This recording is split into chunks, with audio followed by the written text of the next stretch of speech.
Nice one. That hat's pretty funky. Yeah, Mum made it. Really? Yeah. What, and that one as well? No, not this one. Did she make a lot of hats? She did make a lot of hats. That's pretty cool. So these guys are IVIs, an insane musical duo creating some of the best sounds around. I allow them to introduce themselves and the music adventure they embarked on. This is Morris. And this is Felix.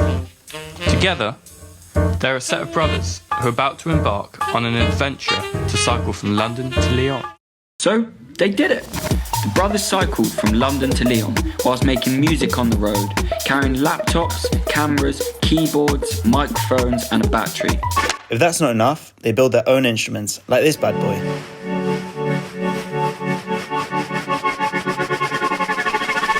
Finding samples and sounds from what's around.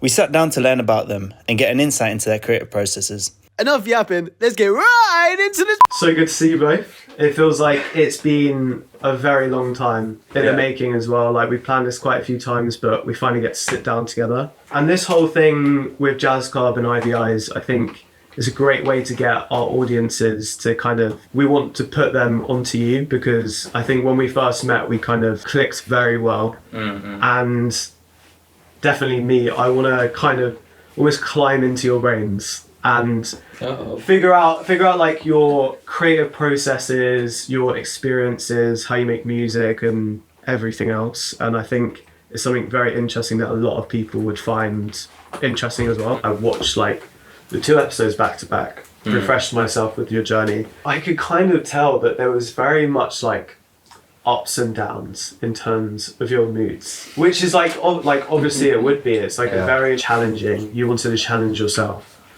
Could you like talk briefly, however much you want to, about kind of those ups and downs? The weather. I looked like a lit with tinted glasses, remembering the sunny times. But the first 2 weeks, it was awful. It was just raining all the time. I think there was that episode 1. There's that moment when you're just sat with the camera. You're like, right, so we're sat here. Yeah, exactly. It's raining, and your eyes are a bit glassy. And I think I just spilt the pasta, like trying to decant it from the. I mean, the whole trip. It was like there was elements of what are we actually doing? Yeah. Like, it was kind of crazy, and in the moment to question it and be like, I'm in the middle of nowhere and this is just what I'm doing. My mates are hanging out at a festival. Yeah, like Glastonbury was going on fierce, and I was just like in a thunderstorm, just like huddling over our stuff, and we're like.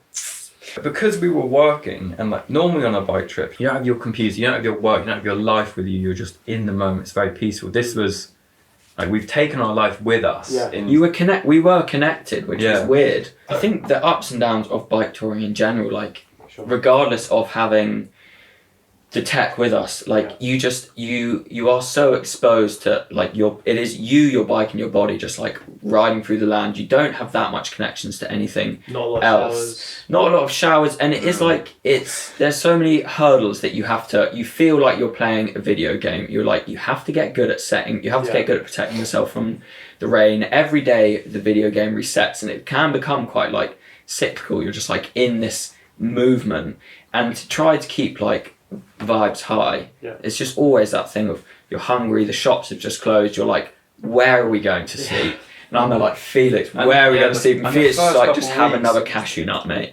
And I'm just like, first couple of weeks we were like, someone's in some weird little backstreet alleys of small villages, and I think because you're out living outside as well, the weather is huge. When the sun's out, good times, like regardless, we're just having a nice time out in the sun. But when it's rainy, that's a real challenge. It affects your mental as well, doesn't it? Yeah.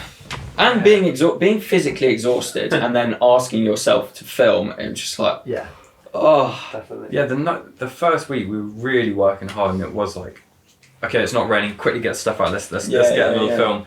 Then in the night, at like 9 o'clock in the night, just be sat in the tent, both of us with our laptops. I'll be doing the mix and mastering of the idea. Yeah. You'll be editing the video, bounce, upload, go to bed, wake up, it's raining again. Cracking our backs. It was like, But it's funny, it all had silver lining. Like they all of these moments, it's funny on a bike trip, like the stuff which is crazy and is like, you don't expect it. It's like bad shit happening. Those are the moments which you get through and you're like, that's why There's we a did bounce it. back Like, from it. yeah, it's the hard stuff gives you you really reap the reward of getting through those moments, which is like I'm kind of quite obsessed with doing that. What's like one of your favourite moments from the trip, but almost unexpected? I guess a lot of it is unexpected because you're going into it not knowing what's going to happen. But what's probably like a highlight of that trip? The little gig, I think, is always. Yeah, we a little gig with we're staying in this like public park. I don't really know where it was. I think it was just after Paris. I think. Yeah. It's a very small town, and there was this kind of amphitheatre place, or this like public performance space, this massive red floor and this kind of amazing stretched canvas roof. And we saw it, and we were like, okay, we're going to camp in this park, and let's play and record a set. We were like, we want to get our music out there. Yeah. So in the morning we woke up at like 6:30, and we went to this place. We set up on this stage that they had. Our cameras were on the stage. We got all of our cameras out, 5 cameras, recording like a little boiler room just for us. And At 8 in the morning. At 8 in the morning, playing our set that we play at like 11 p.m. or like 12. And we start playing, and then this like over the bridge kind of on the horizon, like little toddlers start waddling their way into the park with these teachers. And I'm looking at it like, it's kind of fine, hope they're not coming in here.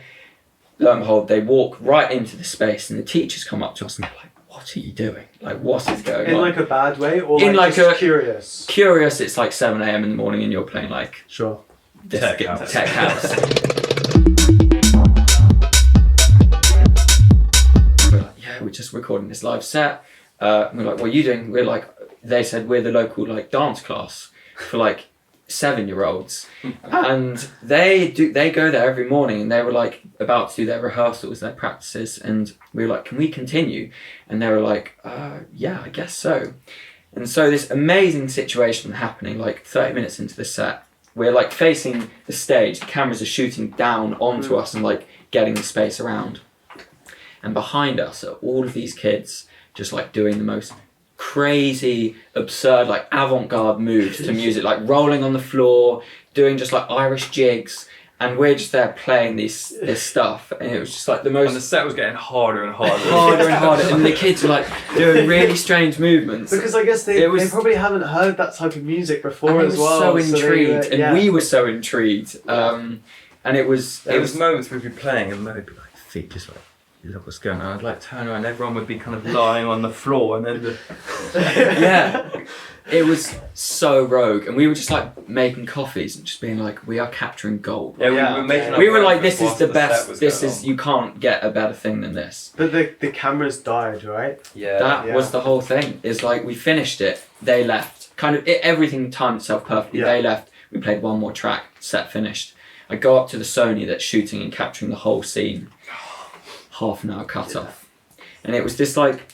It was actually, it stained, it was so painful. Yeah. I was like, oh my God, we've just lived this experience which hasn't been captured, but we know it's like, that was real life just there. Yeah. That was a big turning point, because it was, up to that point, the first 2 weeks, been like, the priority is we're filming the activities that are going on. And this happened, it was like, fuck, this was such a big part of the trip. That was an amazing experience. Like, we're supposed to film, and it was lovely. Over about 20 minutes of remorse, we then kind of flipped and we're like, no, you know what? We're here just like doing what we're doing because it's our lives, it's our memories. Like, this is what we want to be doing. It doesn't actually matter. And I think after that point, the videos became easier. It was just that priority slightly slipped more, and it was like, we're just going to try and have more fun, make our music, and we just film it the way we're going to film it. But the pressure was eased after having missed such an amazing moment. It's like, So I do genuinely think that would have been an incredible. It would YouTube be video. such a cool gone live off. set. It was also a good moment. Like, that was the point where like we know that what we're doing is special, because these moments had happened and were happening that are just to be in that place, to be doing what we were doing at the time was like this. It was affirming. Cool things were going to happen on the horizon, and they did after that as well. Nothing quite. That was a real highlight. Yeah. Yeah, that was- It seemed like it. I've never been more nervous to play a set. Yeah. I've never had better dances to a set. Yeah. as well. Like they were Yeah. so they didn't care. They were Yeah. free. Yeah, imagine your whole audience just links arms and do these massive like the circles in and out. Yeah, of course. They were on lock. They had it down. Yeah. What do you have in mind necessarily? Some like near future goals? We've got this EP coming out, which we're very excited for. Again, it's like a culmination from the sounds from the trip. Yeah. And we plan to do live events and a whole kind of promotional run up to that, which this is like the seeding of that. The other big things are making these instruments. This yellow box here is that was the second machine synth that we built, and we've kind of got this. The next one that we're building is this wind powered synth. Yeah.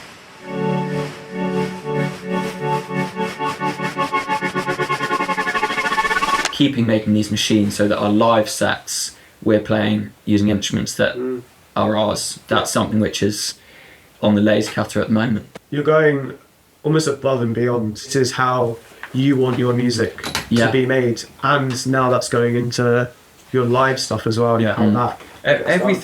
Nothing is the conventional straight path. Like normally for an electronic producer, you make a track, bounce it out to audio, get it mastered, and if you're playing it on a set of DJ decks and you're doing kind of mixes. But we definitely have always really aspired to those kind of big scale live setups where people are playing their synths and things. It's far more exciting as an audience to watch what's going on. It's like about building these community spaces, these venues that are intimate. They do allow this kind of like crossover between the vibe and the mood of the people in the space and the musicians, and that synchronicity is something that we want to explore. We want to get like a true fan base, which is just like a couple hundred people, which they're part of the journey that we're on as well. Absolutely. And so it's not just like aiming for the stars of main stage, it's just aiming to create, event spaces which can be the community.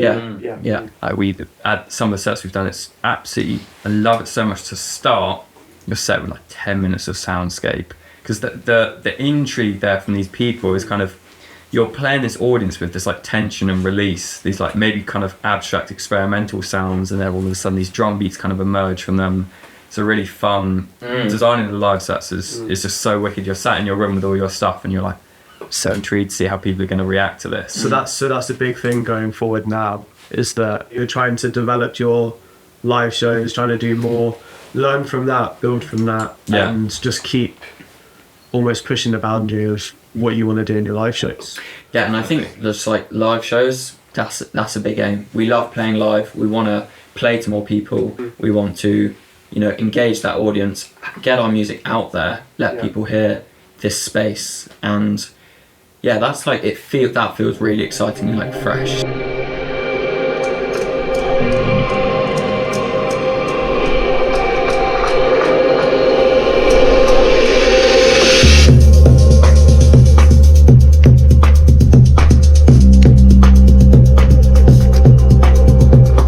Going forward, that's now your biggest aim, is the live shows, would you say? I'd say maybe even above that is writing more music. One thing that we were reflecting on, like having built a bit of an audience from this trip, it was sad we only had 2 tracks out on Spotify. It was like, it'd be nice to have a more of a developed and mature catalogue to have people go to so that they can listen to an hour worth of your music. And so I think this next year is we're really trying to make loads of music, to put out loads of music, develop this style to then hopefully play live, because to play live you want to have an hour of your own stuff to do, and we don't quite have that yet. And I think what's also cool is that your fans can then see your artistic development as well. I think it's so cool getting into an artist and seeing how they develop. How do you feel about this, like as your first kind of official EP release? Does it feel quite, you're just mainly excited, or is there a bit of like nervousness, especially coming from like label signings and stuff like that? Yeah. Does that pressure kind of come into it, or not so much? I'm not feeling nervous necessarily about how it's reacted to. I'm just feeling very proud of that being part of the portfolio. That to sit with Butterfly's business and Set Fly, it makes it feel like, if I was to listen through our portfolio, the Ivory Eyes portfolio, it's like, wow, this is diverse, this is spread out. Yeah. There's a little bit of sonic signature going on, but it's an early kind of stage. Yeah. And I just think that's the aim, to build that portfolio. And so, and I feel confident in it. I feel like that's a nice thing. For the first single, it was like, okay, here goes a sketch down on a page on Spotify. But this is like, we've reflected on it. I feel good about it, which is a nice thing, and it's received. Like people are talking about it, in we're all kind of excited for it. Yeah, which is nice. Yeah. I played Colorblind on a sound system that we were setting up yesterday. Yeah. And it was really nice because I was playing other people's dance tracks on Spotify before, and when I queued this one up, a couple of people were like, "Oh, what track's this?" Really? Yeah. I've never had that before. I've heard other musicians talking about it on my podcast, being, "Oh yeah, when you hear your sound and somebody asks you what the track is, and you're like, yeah. Oh, it's lovely. It's cool. Obviously, it hasn't been too long in like the grand scale of things, but do you feel like your brotherly bond is something that really helps you make the music you're doing? I think what's special about it Felix and I being brothers and doing this like thing together is the unspoken is there is just like when we're composing or like we're talking about a track or we're introducing like a key section, we don't have to speak too much to know what each other are feeling, and it's kind of like those feelings are quite obvious. And I really respect Felix's ear and like approach to stuff equally the same to me. And so I feel like our path is constantly weaving, but it's just like, if that doesn't work, it's on to the next thing. So we're kind of on this river together, which feels pretty natural. It sounds quite magical, like telepathic feeling. Well, I guess it's trust, isn't it? It's trust, like you know each other's tastes, you know each other's skills. Well, going from that, do you have kind of strengths and weaknesses that you kind of make up being a duo? As in, like, one of you, what kind of stuff is that? It's like we meet in the middle of this creative idea, and we branch off into our specialities to come back to that point, which is good because we do compose together on the computer at the same time. But it's a delicate process. It's like two artists on the same canvas. Somebody can be drawing something and you're like, I'm not too sure. And sometimes it's better to let that sketch come out to then look at the sketch and be like, let's move forward to that versus doing it from the start. I think often our pieces start, whatever we're listening to influences our music so much. There's a playlist that Mo's making, I'm adding to, we're listening to it. Maybe one day I'll get some MIDI patterns for a drum beat. We listen to that. Like Colorblind, this track, that was drums, had a little playlist, sat down and just came up with the kind of leads and the bass lines, and then you start designing a synth and I arranged it. And I feel like from this trip, the conversation is really where the ideas are born from. If there's a rhythm that we've got on the drums, you write that rhythm, then you leave and we're like talking about it, or we're talking about other influences that we're hearing. And that like constant renewal of perspective of like what the work is that we have done, how we feel about it. And like the mindset, I guess, is that feels like the best way that things come to like fruition and like get finalized. Is it's a really interesting process that we're definitely we will continue to explore. You're always capturing like samples from nature and stuff like that. How did that process start? And also, do you find it kind of integral to how you make music? Like, does it always start from a sample? I think that the best tracks that we've written do normally start with a sample, because working with a sample is the greatest way to do that you have a result that you have no idea what's going on. Right. When you're working with kind of MIDI notes or synthesizers, you know if I turn this filter, it's going to change the sound in this way. You know what the result is going to be. Working with samples in a kind of experimental chop, change, reverse, stretch, repitch. Like you can take a normal sample and change it in something you're like, wow, never knew that it was going to sound like that. Do you have all these samples like in an archive that you'll pull in, or is it almost like, say when you're working on a track, you want to go out and find that sample first, then come back and work on it? It does just depend. Like some of it's just you have a grip. A YouTube video is like somebody having a jam, like that's really great. Yeah. And there's this funny like authenticity thing. So it's like, oh, we're sat in the middle of this woods, these beautiful birds around, but we just sampled this YouTube video and it's just nice. Yeah. But I guess that's why it's a different thing being sat in the woods. It's a scene that you're in that's kind of affecting how you're feeling to the sound that's coming in. It doesn't, you shouldn't worry like, oh, was that from a YouTube rip or was that from the actual birds here at the place? It's just what you're vibing with at the time. Right. But there is like, especially from London to Leon, there is an archive of samples that have been taken, loads of conversations, loads of different like played sounds with drumsticks, and I feel it's like there is a spontaneity to if we're writing something, we remember that there's this thing that we recorded that would work for that section, then you go and kind of you dig through that the sample bank that we have. But often, like on the bike trip, it was we're looking for quite a metallic, harsh sound for this like techno track, let's say, and so that would be the hunt. You're like hunting actively for like that sound that we have in our mind until we find it. And I think an exciting thing that we're doing with kind of launching this website for IVIs, and part of it with this EP that we're releasing, is this massive bank of samples, all of the samples that we've taken on our trip, so people can trawl through them and just like so hear you're the making it accessible glimpses. to everyone. Yeah. With this new project coming up, I always find it's interesting to hear like your timeline of like the development. Your sound is changing. You're also growing as like humans, and I guess where's your mindset and like where are you emotionally with this project than where you kind of were before? I feel as though there's more belief in it, because the 5 years or 4 years before that we were doing this, it was really hard to be like, okay, we want to kind of be musicians, like see what's like in the music industry, you know, try the design side. And when you're really grinding hard at something but it's not getting the industry traction that you're after, the amount of work that goes into these projects is, it's a full-time job. And working to try and get to that stage but not having seen the results for so long was definitely like, are we doing the right thing? There was lots of moments where I was like, okay, maybe we just put music on the back burner and focus more on something else to try and keep the ship afloat. But after that trip and seeing that, you know, people are quite interested in what we're doing and getting this broader audience, really where they're like, okay, we can do that again, which is really inspiring. Like I feel as though sometimes with artists that have like a viral kick or something going on, I guess like we were saying earlier, is can they like follow those things up and continue doing that? And for us it's exciting to see the people are interested already, because it's like that was 01 and that was our first time doing that kind of thing. Since coming back from the trip and with the last like 4 or 5 months, the project has got a lot more serious. Like it has had it's kind of had industry backing, and like there's been so many conversations really working out who is it that we want to work with, what is it that where do we want to go, and like how do we achieve that, what's the team that we need, what are the elements of this project that need to be sustained.